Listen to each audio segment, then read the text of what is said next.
Everyone welcome back to my channel. आमादेर दिवाली किन्तु शेष और प्रत्येकेर दिवाली केमन काटलो सेटा किन्तु अवश्यई जानिओ।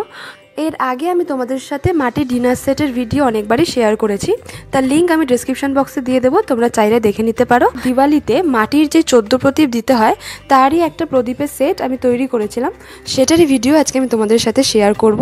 সেই সঙ্গে প্রতিটা ডিটেইলস যেমন আমি কি কালার ইউজ করেছি বা কি ব্রাশ লেগেছে প্রত্যেকটা ডিটেইলস থাকবে এই ভিডিওতে। তো ভিডিওটা লাস্ট অবধি কিন্তু অবশ্যই দেখো। আমি এখানে 3 রকমের ব্রাশ ইউজ করেছি। একটা একটু মোটা ফ্লপি ব্রাশ যেটা কিনা আমাদের পুরোটা কালার করতে লাগবে, একদম সূক্ষ্ম সূক্ষ্ম যে কাজগুলো আছে বা কলকার জন্য আমি এখানে নিয়েছি কলকার যে ব্রাশটা হয় সেটা। আর একটা আমাদের লাগবে তার থেকে একটু মোটা, যেমন এখানে আমি নিয়ে নিয়েছি নাম্বার 2 যে ব্রাশটা আছে সেটা। চলো এবার যাওয়া যাক পুরোটা পেইন্ট করি। থালাটাকে আমি অন্তত 15 থেকে 20 মিনিট জলে ভিজিয়ে রেখেছিলাম, তারপরে সেটাকে একটু ড্রাই করে তারপরেই কিন্তু আমরা কালার করতে যাব। আচ্ছা, কালারের জন্য আমি এখানে ইউজ করেছি অ্যাক্রিলিক যে কালারগুলো আছে সেগুলো। এই কালারগুলো কিন্তু খুবই ভালো, জল লাগলেও উঠে যায় না। আর মাটির ডিনার সেট বানাতেও কিন্তু আমি সবসময় এই কালারগুলোই ইউজ করে থাকি। এর আগের ভিডিওতেও আমি তোমাদেরকে বলেছিলাম যে আমি কিন্তু কালারগুলো করার সময় সবসময় সেগুলোর সাথে একটু জল মিক্স করে নিই, তাতে সুন্দরভাবে কালারগুলো অ্যাপ্লাই করা যায়। যেহেতু দিওয়ালি সেই জন্য আমি প্রদীপের সেটটাকে একটু কালারফুল করতে চেয়েছিলাম, সেই জন্য আমি আমার পছন্দ মতো কালার ইউজ করছি, তোমরা তোমাদের পছন্দ মতো কালার ইউজ করে নিও। তো চলো পুরো ভিডিওটা দেখতে থাকো যে কিভাবে আমি মাটির প্রদীপের সেটটা তৈরি করলাম। তোমাদের সাথে কথা হচ্ছে ভিডিও লাস্টে।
এই হলো আমার মাটির 14 প্রদীপের পুরো সেটটা।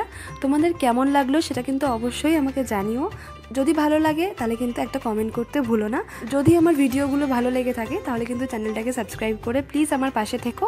ভালো লেগে থাকলে একটা লাইক কিন্তু অবশ্যই করে যেও। তো চলো আজকের মতো এটুকুই, কথা হবে খুব শিগগিরই নেক্সট কোনো ভিডিওতে। সবাই ভালো থেকো, সুস্থ থেকো, বাই।